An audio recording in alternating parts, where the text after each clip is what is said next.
This is the Gerry Callahan Show.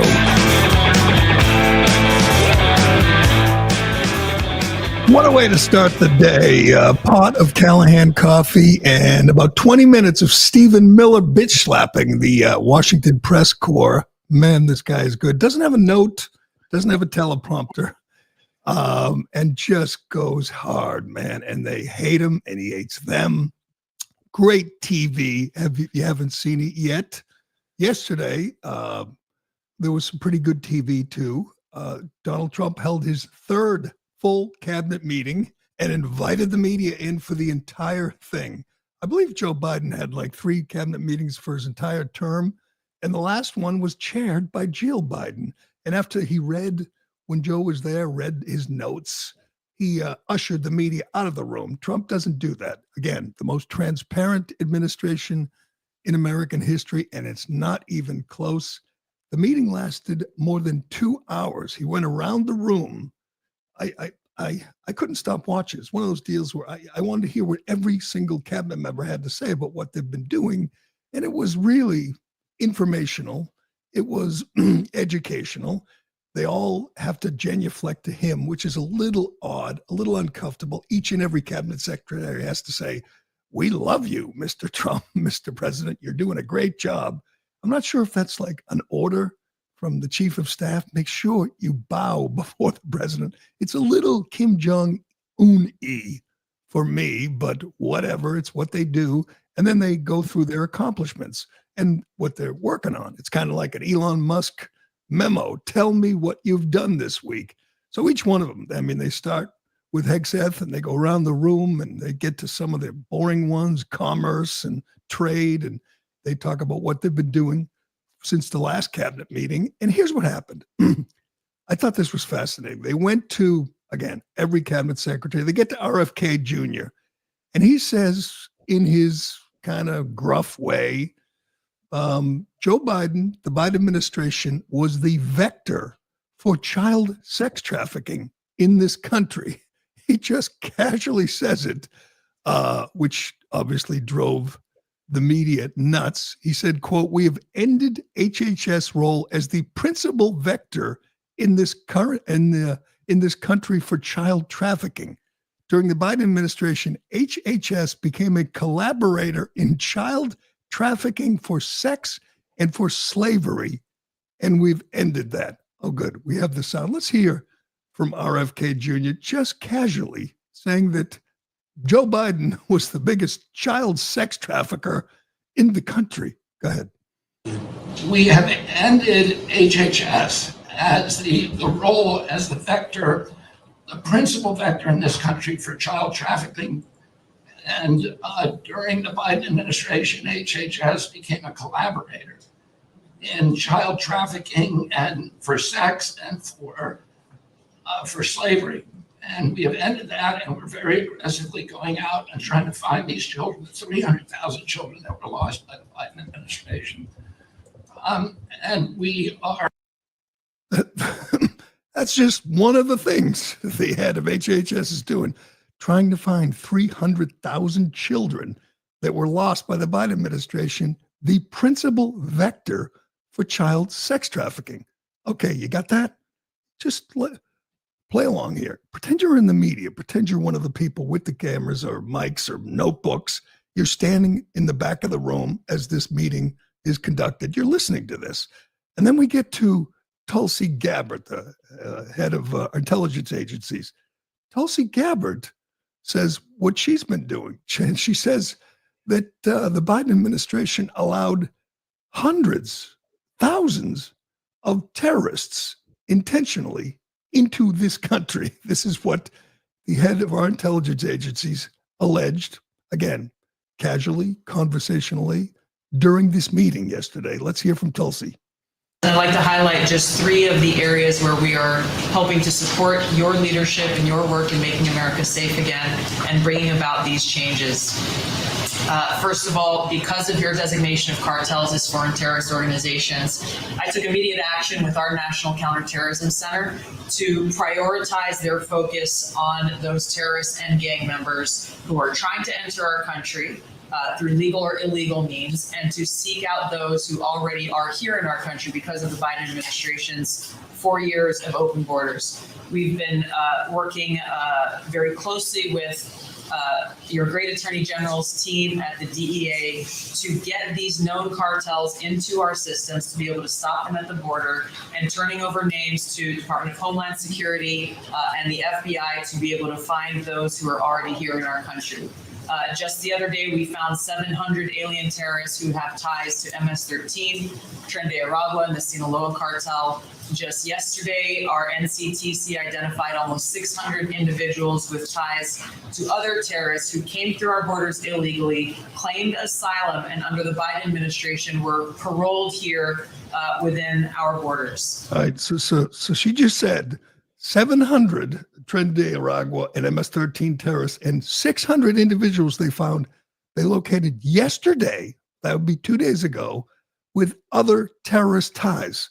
So that's at least 1,300 terrorists, gang members, and other terrorist organizations that were allowed into the country by Joe Biden. So you got that? We learned this yesterday during this meeting. We learned this yesterday during this 2-hour-long cabinet meeting. And again, every cabinet member told you what they've been doing, told you what they're working on. And they finally reached the end. Marco Rubio was the last guy to go, the Secretary of State. And then Trump looks at the media, the fake news media, as he calls them, and says, you got any questions? What do you think the mainstream media asked first? You just learned that Joe Biden, the Biden administration, was, according to Robert Kennedy Jr., the principal vector for child trafficking. You just learned, according to Tulsi Gabbard, that they found 600 terrorists yesterday that were paroled into this country by the Biden administration. So what do you do if you're working at ABC, CBS, NBC, CNN, the New York Times? What's your first question? What do you want to know more than anything after this amazing, revealing, educational, informative cabinet meeting? What about Kilmar? What are you doing to get our guy back? Wither Kilmar. Yes, I believe that it was the first two questions after all that we learned. After all, Trump talked for probably 45 minutes, and then they all took 10 minutes, and there was so much there. They just can't let it go. They just can't give up on this one MS-13 gangbanging, wife-beating human trafficker who is in his home country right now in El Salvador. All they want to know is, when can we get Kilmar back? Here it is, the first question to Marco Rubio after this 2-hour cabinet meeting. Go ahead. Brought up El Salvador in your remarks. Have you been in touch with El Salvador about returning Abrego Garcia as a formal request from this administration to me? Well, I would never tell you that. And you know who else I'll never tell? A judge. Because the conduct of our foreign policy belongs to the President of the United States and the executive branch, not some judge. So we will conduct foreign policy appropriately if we need to, but I'll never discuss it. And no one will ever make us discuss it, because that's how foreign policy works. He's good. Marco Rubio is really good in these situations. He is a star in this administration, but that wasn't the right answer. I wanted a Stephen Miller, Tom Homan-like answer. I wanted them to just say, you have got to be kidding me. You just heard that there are 300,000 missing children that were trafficked into this country. You just heard that we found 600 terrorists yesterday. And all you want to know is, when are we getting Kilmar back? You know what? I've changed my mind here. I think we should bring him back. I think the longer he stays in the news, the more prominent he is in the day-to-day news, the better it is for the Trump administration. Because here's what we know now, beyond question, beyond a doubt. We know he's MS-13. Yes, he has it in code tattooed on his fingers. Two immigration judges determined he was MS-13. The county police determined he was MS-13. He was caught with 2 other high-ranking MS-13 gang members. He was caught human trafficking 8 other illegal aliens. The father of his wife's children said he wanted to get the kids back because he didn't want them living with an MS-13 gang member. He is MS-13. We know that. Everybody knows that. But for some reason, the Democrats can't let it go. We also know he likes to beat up his wife. They are bending over backwards. They're traveling to El Salvador. Hakeem Jeffries said he didn't want any more trips to El Salvador. And immediately, a couple of congressmen said they're still planning to go to El Salvador to try to return this Maryland dad, who's not from Maryland and is not even the dad of these children, to Maryland, where he's been living illegally and where he's been conducting MS-13 business for years. Yes, every day we learn more about this guy. Yesterday, this story breaks again. I watched CNN last night, and they had the usual panel of 4 liberals and Scott Jennings. All they do is say this is wrong. He was wrongly deported. He belongs back in Maryland, back with his wife and her children. They can't stop. They can't give up. They lost this. This is one of the most brilliant political moves I've ever seen. I'll tell you why. I think Stephen Miller and Tom Homan knew.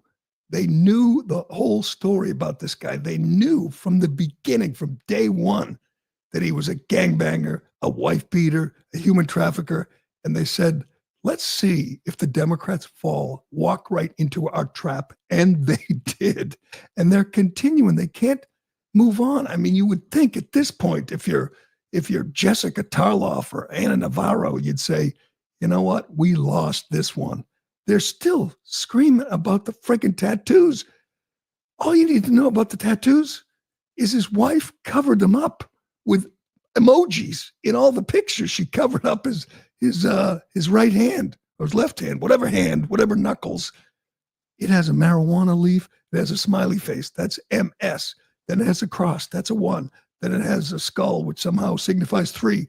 It's what they have. It's what they do. He has it on his hand, and they still can't give it up.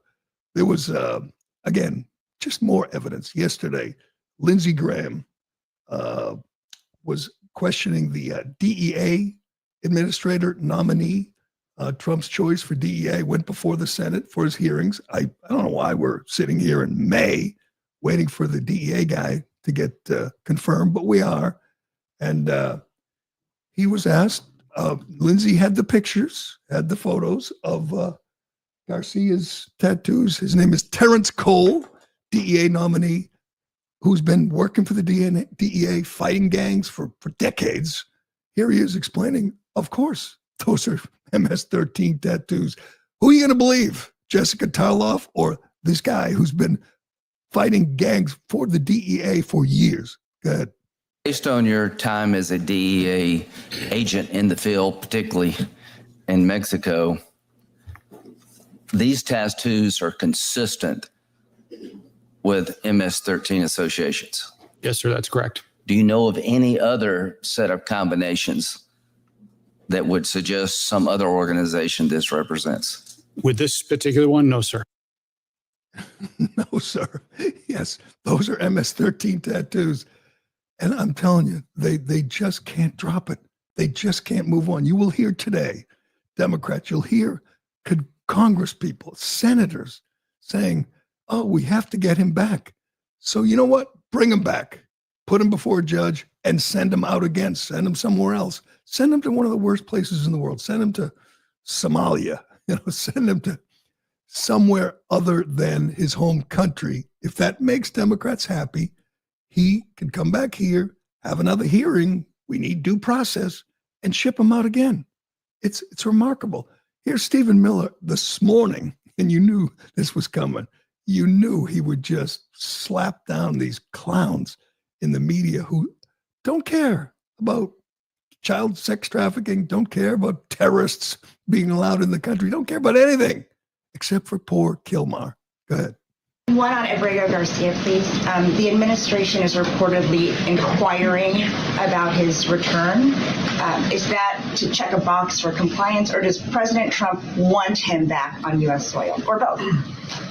So, as Secretary Rubio said yesterday in the cabinet meeting, this administration is not going to publicly discuss the inside details of our foreign policy and negotiations with a foreign country. And in particular, we are not going to allow a district court judge to try to become the Secretary of State. Secretary Rubio is the one who, under his leadership and direction at the State Department, is managing the day-to-day relationship with El Salvador. Let's just take a moment, number one, to express our gratitude to El Salvador for agreeing to take some of the most dangerous terrorists off of America's streets and to put them into a safe environment where they cannot continue to engage in acts of terrorism or coordination with the Maduro regime. You may have seen recently an FBI assessment that was unclassified that said that the Maduro regime is using and planning to use Trinidad terrorists to carry out assassination plots on American soil. Now, very few in this room covered that. I'll let you all ask yourselves why you didn't cover it and why your editors didn't assign that story to you. Something I think you should think about on your own. But this is a earth-shattering piece of news. The Biden administration imported the terrorist army that our own FBI assesses is planning assassination strikes on American soil against critics of the Maduro regime. Those are the terrorists that President Trump is finding and apprehending that our Democrat judges and Democrat activists are trying to keep on U.S. soil. He's right. That was a story that Venezuela was sending TDA here to carry out hits on critics of Maduro. I didn't read that. I didn't see that hardly anywhere. But I did hear about Kilmar. Another story that you probably haven't read in the New York Times today or the Boston Globe. This was from the New York Post yesterday. Alleged MS13 gangbanger Kilmar Abrego Garcia once boasted he could kill his wife and, quote, no one could do anything to him, according to a request for a motion for a protective order his wife filed in 2020 and obtained by the New York Post. I also have a recording that he told my ex-mother-in-law that even if he kills me, no one could do anything to him, said Jennifer Vasquez Suro in a document she filed with the district court in Maryland. This is the second request and allegation of wife beating she filed while the two have been together. That is her writing sworn testimony that he beat her and threatened to kill her and said there's nothing anyone could do about it. And she says she has a recording of him saying this. So that could be coming. I'm not sure what Rachel Maddow and Jake Tapper are going to say when that recording comes out. I'm pretty sure they'll give it a good leaving alone. But that's who Democrats are fighting for. That is the biggest story, their top priority. This scumbag, this piece of human garbage who beat his wife, threatened to kill her, human trafficked, and worked with MS-13 while he was here illegally. That's who they want in your neighborhood. That's who they want. As Stephen Miller said, the media, you don't want him in your neighborhood, but you don't mind him in someone else's neighborhood because Trump kicked him out. That's all. That's the only reason they want him back, because Trump removed him. And now they're hoping one of these rogue judges will bring poor Kilmar back so he can beat the crap out of his wife again. Just amazing, amazing priorities from the mainstream media. All right, we got much to get to on this. This is May 1st, right? Yeah, this is May Day, Democrats' favorite holiday, maybe second favorite, Juneteenth, and then May 1st. We got to get to Kamala Harris came out of hiding, and man, did those people who paid $25 to watch the live stream of Kamala's big speech, which lasted 16 minutes and 30 seconds. They paid $25, more than $1 a minute, to listen to Kamala. And what a stark, stunning reminder of what we dodged, of what we almost had in the White House. And Miller was right. Miller said if Kamala Harris were president, all this would still be going on. Gangs, drugs, murders. There would be chaos, real chaos. But we dodged a bullet. And we also dodged a bullet with our little twink Vice President Tim Walz, who explains at Harvard, of course, he was at Harvard, explains why Kamala Harris made the disastrous decision to choose him. Oh, and we got to get to the Bill Belichick story. Man, if you thought this story couldn't get any weirder or wilder, do we have news for you? Just this girl, this woman, this high maintenance girlfriend she is just not messing around. She's I think she's spending his money. That's what she's doing. And a lot of it. We'll tell you about that. But first. Excuse me. I know that none of you watch porn, but just in case you have any friends that do, help me pass along this important PSA. Incognito mode does not make you incognito. Check the fine print. All your late night activities are still 100% visible to a ton of third parties unless you use ExpressVPN. Without ExpressVPN, these third parties can still see every website you visit, even in incognito mode. They can see your internet service provider, your mobile network provider, the admins of your Wi-Fi network, like your school, your boss, your parents. ExpressVPN reroutes 100% of your traffic through secure encrypted servers so third parties can't see your browsing history. ExpressVPN hides your IP address, making it extremely difficult for third parties to track your online activity. It's easy to use. That's important to me. Fire up the app and click one button to get protected. And it works on all devices, phones, laptops, tablets, and more, so you can stay private on the go. Even if you're not watching porn, you want your data protected. You want your text protected. You don't want to take any chances. Protect your online privacy today by visiting expressvpn.com/Gerry. That's EXPRESSVPN.com/Gerry. And you can get an extra 4 months free. expressvpn.com/Gerry. We got to get to this Belichick story. But first, Kamala Harris came out of hiding. Yes, she did. And she did it for a price. You had to pay $250 to sit and listen to this in person and $25 to watch the live stream. I got to find out how many people, see if we can find out how many people paid $25 to listen to this, which is just remarkable. And I just looked this up, and I'm telling you, it's kind of in a way, it's disappointing and discouraging and scary. 75,017,613 people voted for this person, this unserious, clownish, buffoonish, foolish lady to be the commander-in-chief. They wanted her to be the leader of the free world. That is amazing.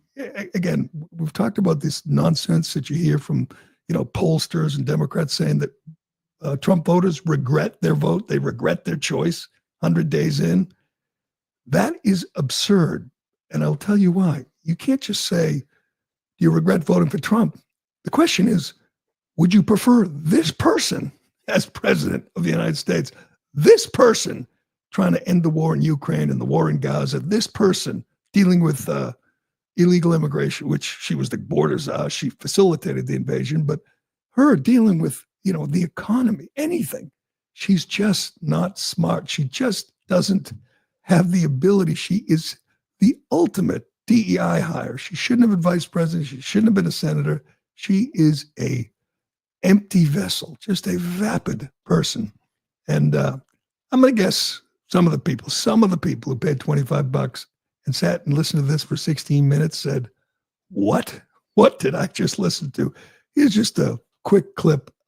If you took out the cackling, the whole speech lasted like a minute and a half. Just remove the cackling. Go ahead. In fact, please allow me, friends, to digress for a moment. Okay. It's kind of dark in here, but I'm asking for a show of hands. Who saw that video from a couple of weeks ago? The one of the elephants at the San Diego Zoo during the earthquake? Google it if you've not seen it. So that scene has been on my mind. Everybody's asking me what you've been thinking about these days. Well, so in the video, for those who haven't seen it, here those elephants were. And as soon as they felt the earth shaking beneath their feet, they got in a circle and stood next to each other to protect the most vulnerable. Think about it. What a powerful metaphor. Oh my God. I watched a few clips. The whole thing was like this. It was just cackling and fake applause. That was the nominee. She was on the ballot. She was 2 million votes away from becoming president. I mean, obviously, she would have had to win the swing states. And when she lost, 90, 80-something electoral votes, but honest to God, that was their choice. That's who Democrats put up as president, that person. And let's not forget who was vice president. Tim Walz just won't go away. The Democrats have a problem. I'm not sure Kamala's going to run in 2028. She probably knows that she can't win. She can't win. The reason Kamala's not a serious candidate is because she's never won on her own. She ran on her own in 2019 and didn't even make it to Iowa. She was polling at less than 2%. She wasn't even going to win her home state. So if she actually ran and debated and was on the ballots in the primaries, she could never win. She knows that. She's dumb, but she's not that dumb. Tim Walz, I think, he thinks he's a player. He's out there, he's traveling, he's holding events, rallies, and he thinks he's the leader of the resistance right now. He's not very bright either. And we know he's an absolute clown, a liar, a stolen valor guy, just an absolute buffoon. But of course, they bring him to Harvard because that's what Harvard does. Harvard, at my last count, I was trying to think of the people who Harvard has given a kind of a safe landing spot to. Bill de Blasio, Lori Lightfoot, Brian Stelter, all these left-wing losers somehow find a place at Harvard. And Tim Walz was there yesterday. He'll probably become a adjunct professor. He's explaining why Kamala Harris chose him. Now, we know it was a disaster. It was a mistake. If she'd chosen Josh Shapiro, she might be in the White House. Thank God she bowed to the anti-Semites, the pro-Hamas crowd, and didn't pick the Jewish guy. She picked this guy. And from day one, we wondered why. He's just such a clown. He's just a cartoon character. He's been a disaster as governor in Minnesota. He's the tampon Tim. I mean, first thing we learned about him, put tampons in the boys' room. Here he's explaining why Kamala picked him. Go ahead. I knew I was on the ticket, I would argue, because we did a lot of amazing progressive things in Minnesota that improved people's lives. But I also was on the ticket, quite honestly, because I could code talk to white guys watching football, fixing their truck, doing that I could put them at ease. I was the permission structure to say, look, you can do this and vote for this. And you look across those swing states, with the exception of Minnesota, we didn't get enough of the Minnesota's in a swing state, you fool. Anyway, he could code talk to white guys. Man, Democrats have a problem. They have a big problem with white guys. The white guys, guys, any guy doesn't want to be associated with the Democrat Party, the party of Kamala Harris and Jasmine Crockett and Liz Warren and sex changes for kids and just the woke madness. They're running from it in big numbers. And they thought the solution was Tinkerbell Tim. They thought he could code talk to white guys. The guy who said he was playing football or Madden against AOC said she was going to run the pick six. Yeah, that guy. I don't even think he actually coached football. I think that was another one of his lies. The guy who he was an assistant coach. Right. Yeah, sure. We're going to find out if we continue to delve into his background. We're going to find out he wasn't actually a football. Here he is doing a YouTube video changing his air filter on his truck. This was supposed to be code talk to white guys. This is what they think works, that somehow white guys in middle America, we're going to look at this clown and vote for him. Well, how'd that work out? I just looked it up. White men in the election, 60-38, Democrats lost.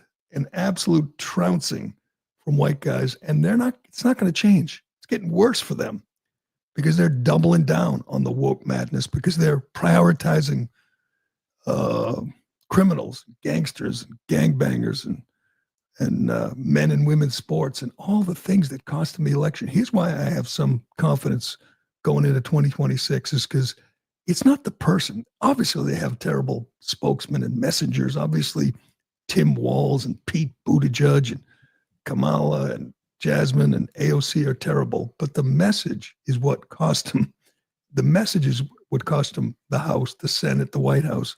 They are not going to shift. They're going to continue to push, to fight for men in women's sports and women's spaces, for guys beating up on girls in sports. They're going to continue to push to protect MS13 gangbangers over American citizens, over victims. They just don't care about victims. They never have, and it's never been more obvious than it is right now. Here's another example. I got to do this story before we get to Belichick. Remember we mentioned this, didn't spend a lot of time on it. A UMass Boston student named Owen McIntyre went home for, whatever it was, spring break. Yeah. March 17th, went home to Kansas City, where he lives. Owen's 19. He used a Molotov cocktail to set fire to 2 Teslas in Kansas City. Got caught, of course. The Trump administration declared it domestic terrorism. But on April 24th, U.S. Magistrate Judge Jessica Hedges granted McIntyre's petition for a pretrial release. Why? Because Owen thinks he's a girl. Yes, Owen needs gender-affirming care, and he wouldn't be able to get it in lockup. So this domestic terrorist just walked free. Once again, some people are above the law. Yes, guys who think they're girl. Guy. I'm looking at him right now. I'm pretty sure Owen thinks he's a girl, and I assume he's pretty comfortable at UMass Boston. But I thought maybe he'd face justice home in Kansas City, but no. Another rogue judge decided he needed treatment for depression, gender dysphoria, and ADHD. Quick question. Do any of the defendants on January 6th, any of them have ADHD or depression?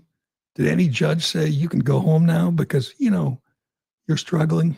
I don't think so. Only certain people get to walk out of jail free because they have issues. Here's the report from Kansas City. Bria and John, the government wanted Owen McIntyre to spend the time before trial behind bars, but the judge in Boston sided with the defense in this case, which cited multiple medical issues facing the 19-year-old, including autism spectrum disorder, gender dysphoria, and ADHD.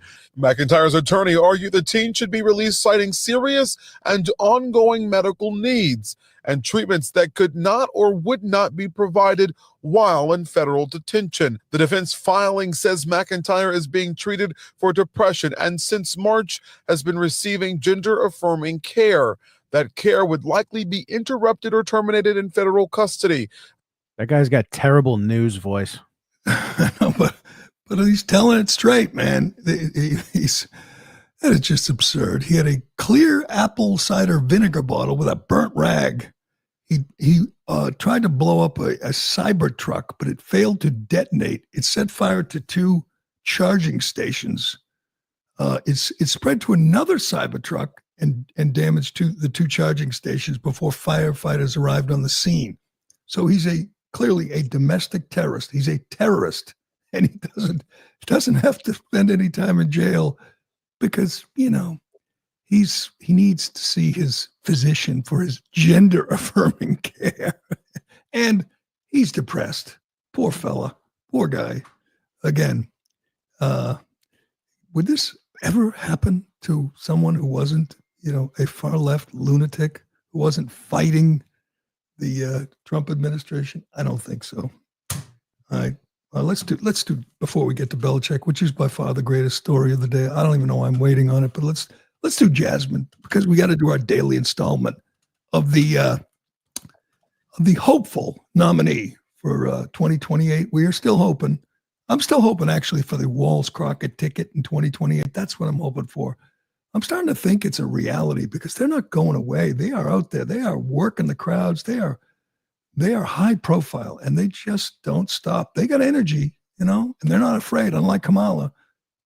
Tinkerbell Tim and Crazy Jasmine are out there, but she's getting dumber. I got some news for you. She is getting even dumber.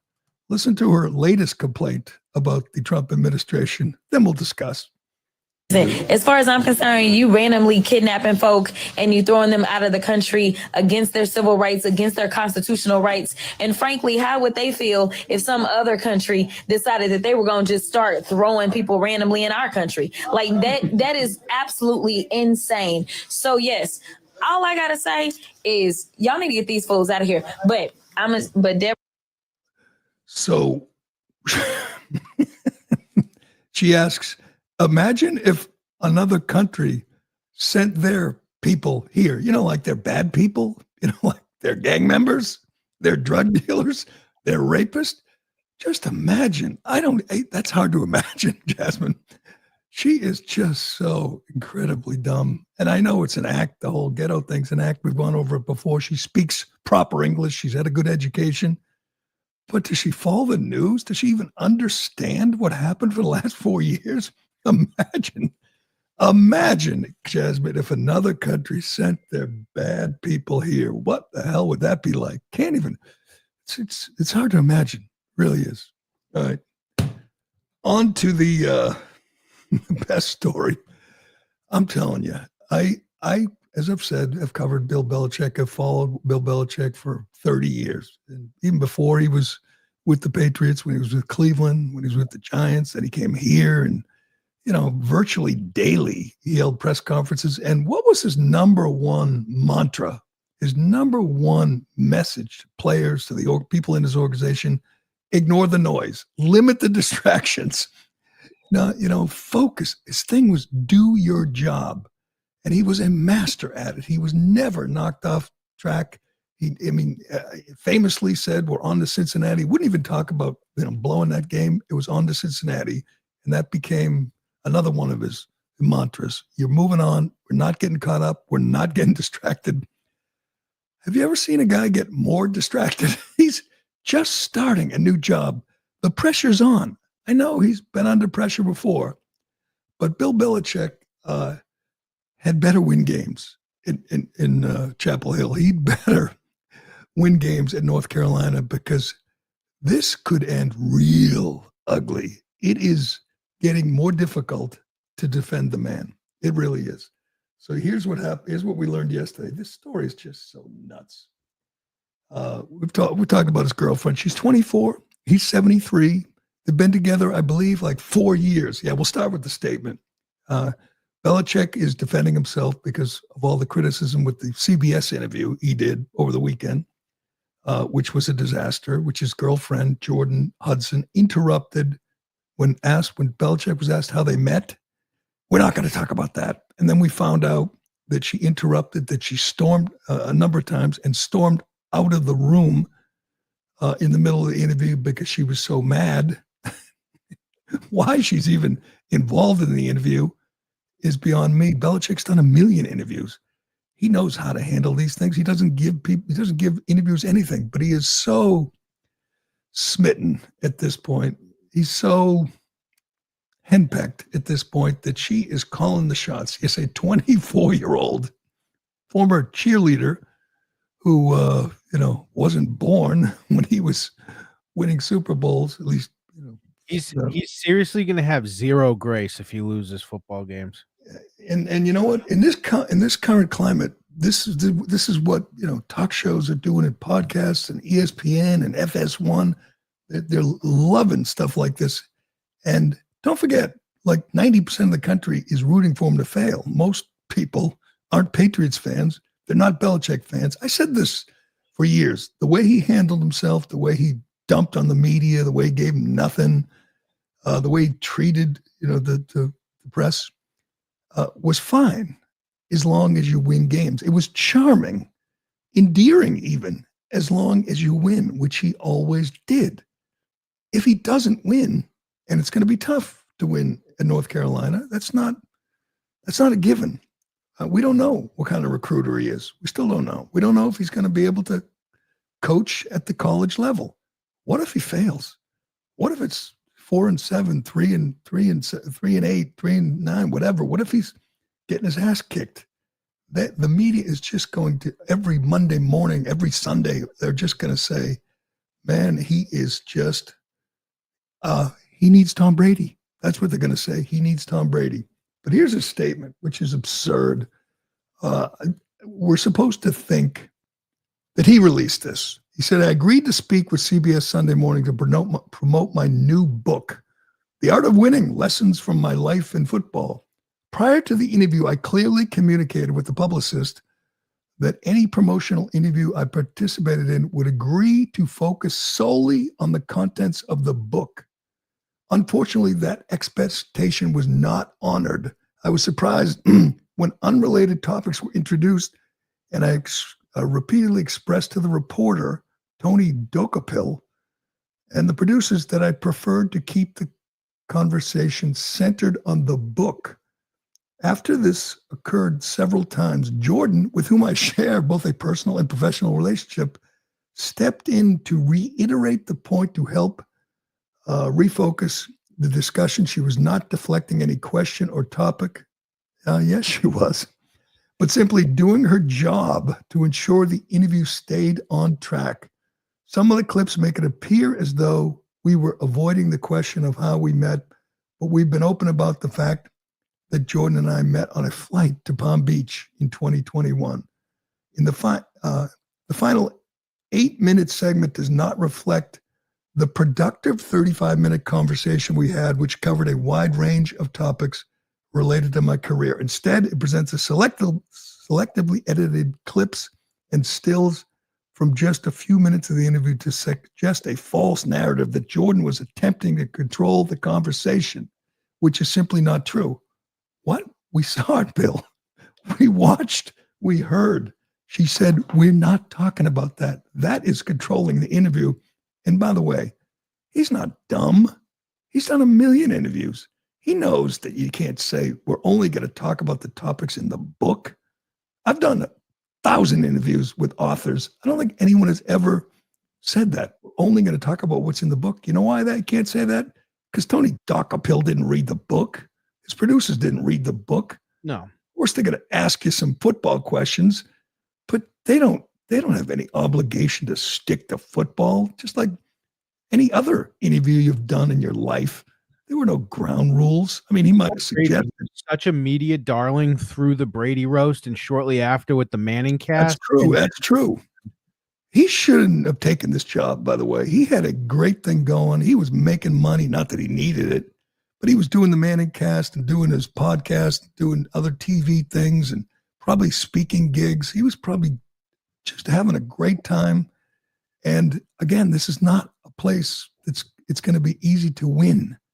And when he loses, and if he loses, it's going to get ugly. Speaking of ugly, let's get to the big story from yesterday. This is so wild. Let me get it up. The New York Post, well, actually the Daily Mail, I believe, broke this story. The Daily Mail broke the story that his, what does he call her? Does he have a name for her? His muse. His muse. His child bride. Well, we've seen other people like, remember Anna Nicole Smith had that 90-year-old girl boyfriend? Yeah, that's the way it's supposed to be. Well, she's not just controlling interviews. She is making money.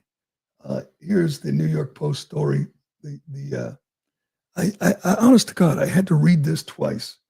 Headline: How Jordon Hudson amassed an $8 million real estate portfolio within months of meeting Bill Belichick. I highly recommend you read the whole story. Bill Belichick is the Post. Bill Belichick's spry girlfriend, Jordon Hudson, has amassed a New England real estate portfolio worth about $8 million, all within months of the fisherman's daughter meeting the 73-year-old expatriate coach, according to property records. Hudson bought 3 multifamily homes across the Boston area in December 2023 for $7.5 million, inking millions of dollars in mortgage agreements within days. Just 2 months earlier, she dropped $600,000 on a cottage on Cape Cod in Harwich, which she lists as her home address. They got pictures. They got the whole real estate portfolio, multifamily homes, a $2.2 million multifamily home in Dorchester. How about this one? A multifamily home in Roxbury for $3 million. Now, she's a hustler, obviously. She's trying to make a living. You couldn't give me a multifamily home in Dorchester, Roxbury, anywhere in Boston. It's a lot of work, man. A lot of complaints. You get bad tenants. I've owned a multifamily home in a so-so neighborhood. It's hard. It's a hard thing to do. It's a frustrating thing to do. She is all in. And I'm guessing Bill is paying for every cent of it. But let's get to my favorite part of the story, which I cannot believe this is true. Let me find it. Her father was a fisherman in Maine. That's where she, I think, spent much of her childhood. She's participating in the Miss Maine beauty pageant soon. And she's doing it, she says, for the fishermen who've been mistreated. Sounds really noble. I'm rooting for her. But one of the other contestants is a guy in Maine. I am absolutely rooting for the guy. He has no shot. I mean, I don't know if she's paid attention to what's going on in Maine, but I don't think he got a chance, Jordan. I think the guy is, the fix is in. The guy is going to win that. You know what? You're right. That'd be a much better story if she loses to a guy. But check this out. She was raised in Hancock, Maine, to parents who ran a fishing business that went bankrupt after the fishing grounds were closed in 2000.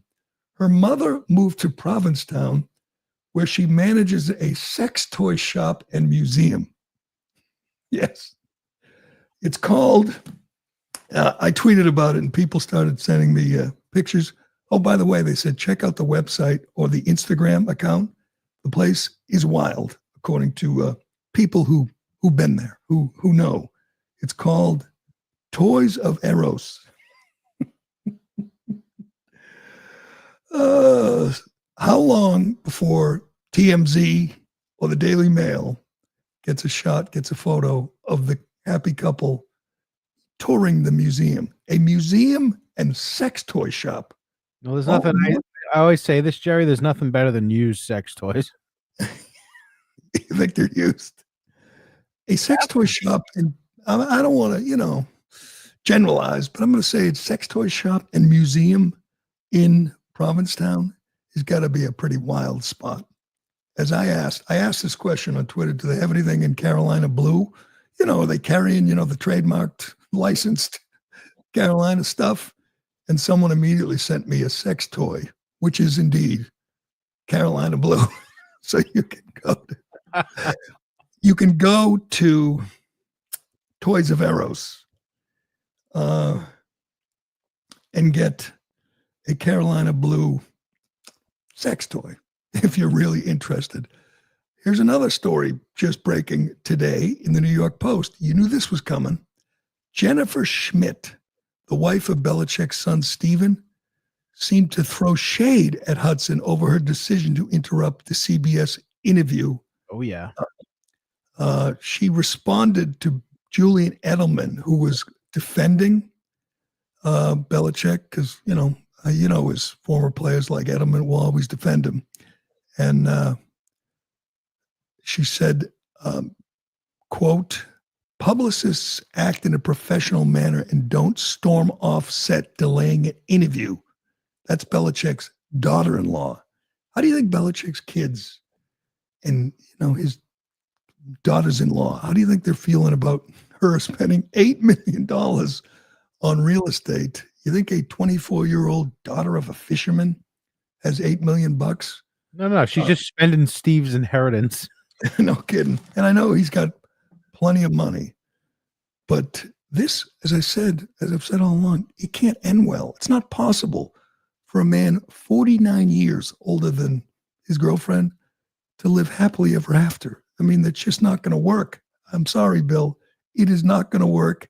And I don't know if she gets all the real estate when it comes crashing down on you, but his final chapter could be so ugly. I mean, if he doesn't win, if things don't go well, and already you hear people in the media, football analysts saying, North Carolina is questioning their decision to hire him.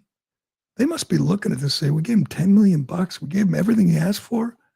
And this is where we have to deal with questions about his 24-year-old girlfriend buying $8 million in real estate in a month. Yeah, she basically spent all his UNC money. And I know, again, he made $20 million a year in New England. He's amassed a fortune. I'm sure the kids will be fine. Grandkids will be fine. But I don't know. She must be amazing. That's all I'm going to say. She must just be amazing. And we will be waiting for the next shoe to fall in this relationship. Truly, truly hard to believe. The man whose whole life was about limiting distractions, ignoring the noise. And this is how he is going to go out. And by the way, why didn't he just wait for an NFL job? I mean, I would have much more confidence that he could win in the NFL, which he did for 20 years, than at University of North Carolina, or go to some school with no standards, no admission standards. Go to some football school and cheat like other coaches and spend all that nil NIL money and put a wagon together. It's not possible at University of North Carolina. But we'll see, and we'll be watching. I think North Carolina games, when they're on TV, when they're on ESPN, they're going to get huge numbers, and most of the people watching are going to be rooting against the hoodie, against the guy. And by the way, I still want to know, what the hell was he wearing a ripped old sweatshirt for? What? Why? I mean, I'm the same old Bill. It's still me, guys. Yeah, still me. What do you think? What do you think, Jordan? Jordy? What should I say, Jordy? What he's asking inappropriate questions. What do I do now, honey? Just not a good look for the legend. Not a good look at all. All right, that will do it on this May 1st, May Day in New England. Drake May Day. But what a day. What a time. But that will do it. Thanks for listening. Thanks for watching. I'm Gerry Callahan. This is The Callahan Show, and we will do it again tomorrow. I wanted to talk, Marlon, a bit about, just so proud of how you are being a role model for dealing with a child that's transgender. Absolutely. And that's, that warms my heart, particularly as a Black man.